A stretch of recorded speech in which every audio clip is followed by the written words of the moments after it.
Welcome to Pennsylvania Newsmakers, and as always, thanks for watching. Well, the big story of the week is obviously the Pennsylvania budget or lack thereof, but how about this? Guns in the schools of Pennsylvania. We'll take up the big stories of the week after these words. This is Pennsylvania Newsmakers, a fast-paced, unrehearsed weekly discussion with and about the leaders who shape your world. And now, here's your host, Terry Madonna. Well, welcome back to the program. Well, we've got a lot of important stories to get to. We have three of the state's leading journalists. They cover the state capitol and a lot of things in politics, in Pennsylvania politics. Sitting across from me is Steve Esack. He's with the Allentown Morning Call. Karen Langley with the Pittsburgh Post-Gazette. And to my immediate right, your left, I guess, out there, Marc Levy with the Associated Press. All right, Mark, a lot of excitement. I mean, in more ways than one in the Pennsylvania legislature. You wrote this story. Could we soon see guns in the schools of Pennsylvania carried by employees? What's that all about? Well, look, a bill has passed the Pennsylvania State Senate, but the governor's against it, and there's no telling how the House will treat it. It did not pass the Senate with a veto-proof majority, so that What's right the bill away. Say? Well, right away it has a long road to get there, but it essentially sets ground rules for a school district that would want to have employees have access to a gun in the school. Now, there's differing ways of looking at this. It could be something that where a school district simply wants trained armed security in the schools. Opponents of it framed it as having guns with nurses, the bus drivers, the coaches, the math teacher. There was a very notable quote by the Philadelphia State Senator Vincent Hughes saying everybody's packing, everyone's fully loaded, but these schools don't have access to the materials and the technology they need to provide a 21st century education. So it was quite an emotional debate on the Senate floor. Have you heard from anybody about that? I mean, either of you? Well, yeah. I mean, I wrote about it back in April when it passed a Senate committee. And let's not forget, schools for many school districts have their own police departments, or they have reciprocal agreements with local police departments in which an officer is in the high school and that sort of thing. When that happens, it's called a resource officer. We've also had the DARE program around for years. And Senator Don White, who's behind this bill, is very passionate about it. He links it to a stabbing that happened out in his area in Western PA. So, but for the most part, as Mark said, packing the school nurses, teachers packing. I don't see it passing. Karen, I mean, if Governor Wolf is against it and they can't override the veto, I mean, it's okay. I mean, it's an important debate to have. There's nothing wrong with the legislature debating things that don't get passed into law, but... And the legislature certainly does that all the time, taking votes, putting themselves on the record about where they stand and what they would like to do, even when it seems like a big uphill climb for something to actually become state law. Yeah. Plus, it's a nice... constituent diversion from the budget issue. Yeah, I want to get to that. We got it. I guess we'll turn to that. I don't know that I want to, but we're going to have to. All right. Corbett signs nearly $29 billion PA budget, as in Governor Corbett, before deadline, July 1, 2013. A story in the Pittsburgh Post-Gazette, written by this woman sitting across from me, Karen Langley, and her colleague, Kate Giammarise. Okay, take it. You're not going to write that same story, are you? I don't think so. Well, it is possible that we're going to see a spending bill on time getting to the governor, but what I think looks, increasingly very unlikely is that we're going to see really a full budget with how to pay for it and how to spend it. They'll get what they want to spend, the budget with the numbers in it, but when it comes to how you pay for it, oh my gosh. All right. $1.5 billion at a minimum. I've seen a report within 2 years, it's $2 billion, the revenue shortfalls. No real effort to cut spending anywhere that I can see. The governor wants increases in education in particular. You pick a number, a $3 billion structural deficit. Steve, I'll start with you and we'll go around. All of you can jump in. Well, where does all this go? The House's spending package included all these vice taxes again. Increased gambling with these video slot machines in bars everywhere in Pennsylvania, and the Senate doesn't like that. The governor doesn't like all those VGTs, as they're called, all over the place. I got to interrupt you. Yeah. The way it looks, they're talking about having so many of these video, online things, I guess. If we had more telephone booths, that would be we'd probably find one there. I mean, that's almost not an exaggeration, is it? No, it's not. And because, part of the bill also would have almost like telephone booths in airports.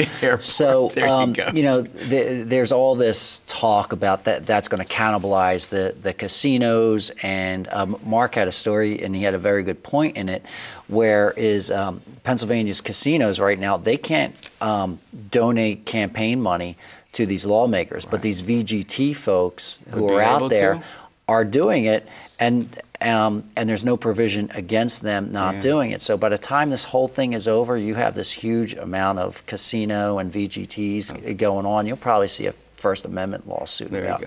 All right, we're going to run to a break. When we come back, I'll let Mark and Karen weigh in. There are a couple of obvious questions here. Number one, are the revenues actually going to cover the expenses, or are we going to use, we're going to move things around on the chessboard, so to speak? Let you think about that and really do what the legislature has done in the past when it doesn't want to raise taxes or cut programs. And then I want to ask you this. They're really not that far apart when it comes to the total spend, $500 or $600 million. I got those questions and more for our panel of I almost said lawmakers. I better say it right, of journalists. We'll be back in a moment. This broadcast of Pennsylvania Newsmakers is presented by the Pennsylvania Chamber of Business and Industry, the statewide voice of business, and by the Pennsylvania State Education Association and Partners for Public Education, bringing the power of a great education to our schools, our students, and our communities.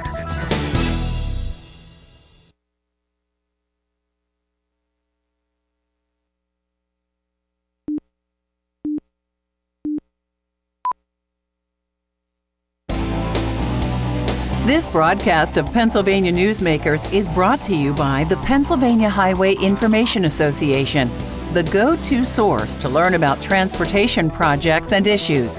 Please visit pahighwayinfo.org. And by the Pennsylvania Manufacturers Association. Business in Pennsylvania is our business. Well, I have a panel of the state's leading journalists sitting all around me. We're talking about some of the important issues before the state legislature, probably none more important than, of course, the state budget, whether they get it done on time. There's a question that, look, the voters don't really care because the essential services, I don't mean it in quite that way, but they're not going to be storming the Capitol because essential services are not cut off, right? Right. So as long as the state is functioning, most people aren't paying attention. Yeah. When people start to get engaged is when things start to shut down and when it's dominating front page headlines, people fighting in Harrisburg. So what you have is a state government that's continuing to function, but you do have everyone screaming about how they're underfunded or they're straining at the seams, whether it's the counties who run the social services, whether it's the state police with their vacancies, whether it's the Attorney General's office down a bunch of agents, But that could be into August until that pressure mounts. We've had this before, and without essential services, and I'm not suggesting, I don't think the citizens ought to suffer as a result of their inability to do that, right? Well, that's right. You can have a budget that drags into September before people start to, or a budget stalemate that drags into September before people would start to notice it. Yeah. All right, go ahead. No, I was just going to say, the general taxpayer, unless your state parks suddenly close and you can't go camping and that sort of thing, they're not paying attention or to the it. schools don't have their funding in September. You're exactly right. All right, here's what I don't get. You would think the governor and the legislature, let's be honest, the Republicans in the legislature were trillions apart.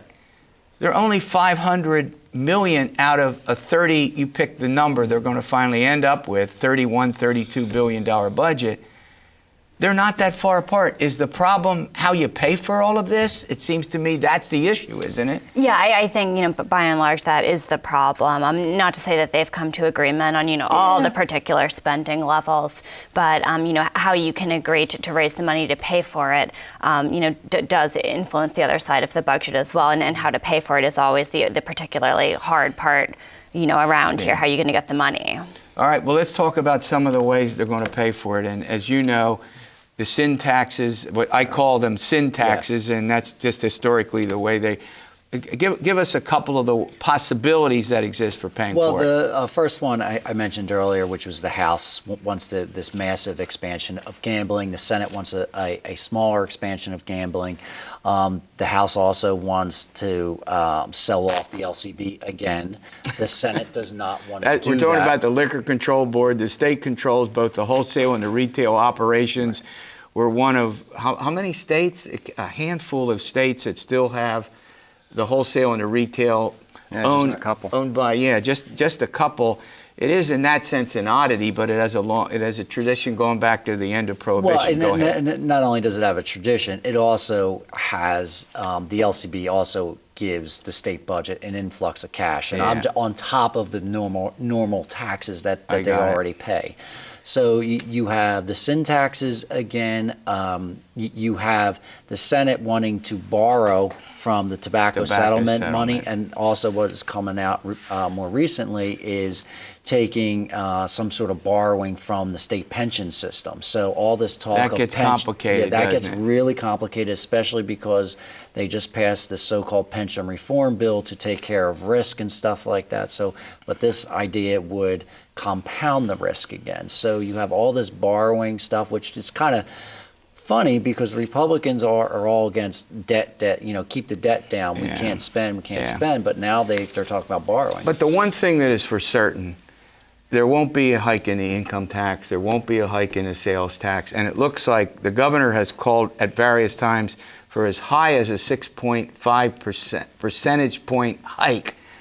Or actually, I should say, to create one, we don't have one, a severance tax, right? They're off the table. Would you agree? Look, the Republicans have shown no interest in doing a tax on Marcellus Shale natural gas production. The governor from the outset said he didn't want to raise income tax or sales tax rates. This time, this is the first of his three budgets where he took that off the table when he proposed a budget in February. He had a $1 billion tax package that he framed as, plugging loopholes, making businesses pay their fair share. The Republicans have shown no interest in it. And there's questions about how much a tax on natural gas production would actually raise given the low prices of gas right now. All right, we're going to run to a break. We're going to continue. There are a couple other nuances to this, and then we have a possible lawsuit facing one of the important agencies in the state government. Steve Esack wrote a story about that. We'll see you back in a few moments.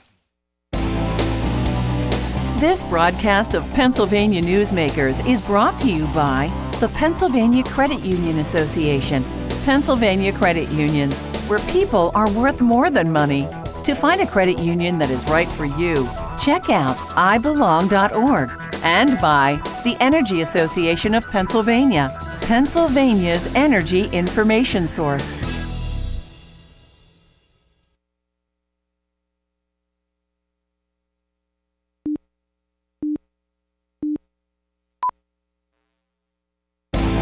This broadcast of Pennsylvania Newsmakers is presented by the Hospital and Health System Association of Pennsylvania, working towards a healthy Pennsylvania. Welcome back to the program. A trio of state journalists are here joining me. We're talking about a whole bunch of things. As you would think, we're getting ready for the summer recess for the state legislature. When they get out of Harrisburg anytime soon is not known by anyone. I should say for sure. I think you would all agree. No one knows for sure. And let's return to this severance tax. We're the only state that does not have one. That's a tax on the amount of natural gas that is extracted from the wells, cubic feet. But we do have an impact fee. That's a tax that exists, and it's going down each year on every single well in the state, fracking well. And there's a big debate about those two things. The governor has called for it, but he has not gotten a severance tax. he ran on that in 2014. It was an important campaign plank. Secondly, he has called for it in all three of his budgets up to this point. You have a point you want to add to that, Steve Esack? Yes. Just the other day, some Republicans from Southeast Pennsylvania and Philadelphia region have floated that severance tax idea right now under the belief that the state is so short of money, they're running out of options to plug it short of an income, sales tax, that sort of thing. We'll see how that plays out as this goes on. I don't know if there's enough muster, but all you would need, with 84 Democrats in the House, you need, what, 18 Republicans to sign on? I don't know how that would happen in the Senate. But Karen, you cover particularly your paper. Now, you're all over the state, obviously, but you're also in the Southwest. You do have Democrats still left. There aren't as many as there was a decade ago. But they would have trouble voting for a fracking tax coming from the Appalachian areas out there. Wouldn't you agree with that? I would be surprised if you had all of the Democrats for that. Yeah, I couldn't agree more. All right, before we move on to, this subject has been debated for some time, and it's called Libre's Law, after a special dog that was found in a field, I think, in Lancaster County, virtually dead. It brought back to life, and the four-legged creature was one of the best lobbyists. Would you agree with that? One of the best lobbyists that the legislature's ever seen. And what did the governor? What did you say? And photogenic. And photogenic. And of course, I get emails about this. People saying we don't get into detail enough, given the huge number of folks we have in this state who have pets, and this is an important law. It affects a lot of people, and you have what did you add something to this? So there was a big bill signing ceremony this week outdoors on the Capitol lawn, and there were a lot of dogs there who were, and there were a lot of people clustering around the dogs taking photographs. But I think, what was the cherry on top of the bill signing for a lot of supporters there was when, after the governor signed the bill, they stuck Libre's paw in some paint and marked a copy of the bill with that as well. Yeah, and you were covering it? I was. Did any of you else cover it? You were doing. You all covered it. Big, kind of a big event. It's kind of interesting. With how that took hold, isn't it? Yeah, and it's one of those rare things that brings people together from both sides of the aisle, and kind of makes everyone happy. All right, we're going to run to a break. We're going to talk about a possible lawsuit against an important Harrisburg agency. I'll keep you in suspense until after the break. This broadcast of Pennsylvania Newsmakers is brought to you by the Pennsylvania Medical Society. Inspired physicians committed to the good health of Pennsylvanians and the advancement of the practice of medicine. And by the Pennsylvania Healthcare Association, advancing quality, improving lives.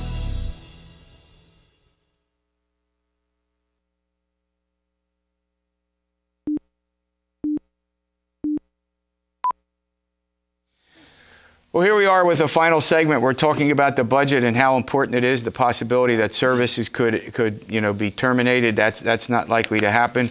We got a couple other things we want to do, but first I want to get to Steve Esack, who's written a story about an important agency, the Pennsylvania Higher Education Assistance Agency. If you deal with college loans and grants and all of that sort of things, they have operational control over that. It's big. And you wrote a story in which you point out that they could be sued? Yes, what's that about? Massachusetts Attorney General's office last week sent a 5-page letter, roughly, to FIA, as it's called through the acronym, alleging, questioning their handling of the federally backed loans that agency handles, and they are demanding refunds for residents of their state. I spoke to State Representative Mike Pfeiffer, Republican from Pike County, who is the chairman of the FIA board. Of the FIA board, yes. He confirmed in so many words that, yes, they did get that letter. He wouldn't go into great detail, but they are working with the Massachusetts Attorney General's office right now to try and settle the matter before Massachusetts files some sort of lawsuit. up there in Suffolk County in Boston over these allegations. Now, FIA was started in the 1960s just for state aid. State aid, right. Yeah, but right. In the last 15 years, it has grown into one of the nation's biggest student loan servicing agencies, servicing all sorts of federal loans, commercial loans, private bank loans, that kind of thing. It's a huge operation. It's a huge operation. 3,600 Pennsylvanians work there. Wow. So they have assets of, I was just going to say, they have assets of $392 billion in student loans that they handle. Oh, it's hugely important to the, particularly to the students of our state.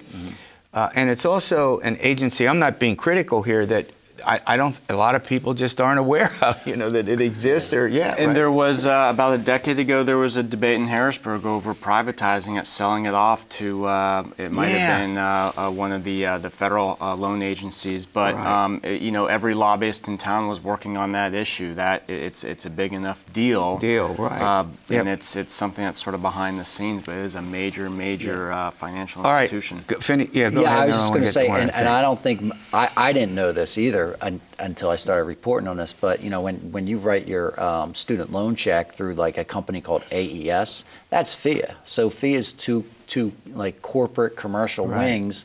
It's called American Education Services, and another one called Fed Service Loans. You're bringing something up. I ought to have somebody come on the program and talk about this. I think the whole operation and what they do. All right.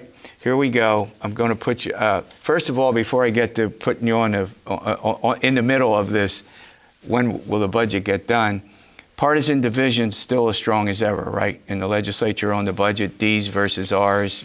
I think that things are toned down a little bit from how they were with the impasse. I think that there's kind of more mellow vibe going on. We'll see when they get down to, actually voting on a revenue package, how that looks. But right now it feels pretty calm to me. All right, I'm putting you all on the spot. You've been through a lot of budgets. Yeah, look, I mean, the Republicans have controlled the process here after the governor floated his budget, so they'll only deal with Democrats if they really need to. Yeah. Do you think, is it 2-3 weeks? Would that surprise you if it took that long to get how to pay for it? No, it wouldn't surprise me. All right. How about you?